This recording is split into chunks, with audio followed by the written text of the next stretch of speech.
સુરતની ઉમરા પોલીસે હની ટ્રેપની પ્રવૃત્તિ સામે કડક કાર્યવાહી કરી હોય તેમ યુવાનને મળવા બોલાવી તેની પાસેથી લાખોની માંગણી કરનાર ટોળકીની 2 મહિલા સહિત 5ને ઝડપી પાડ્યા હતા.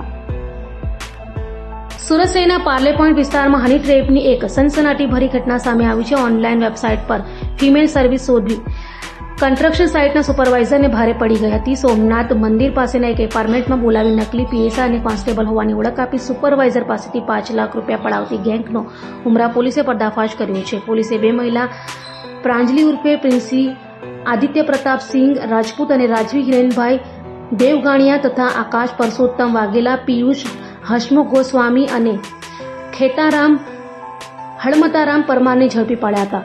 જ્યારે મુખ્ય સૂત્રધાર રમેશ પાલ ભાગી છૂટતા તેને વોન્ટેડ જાહેર કર્યા હતા.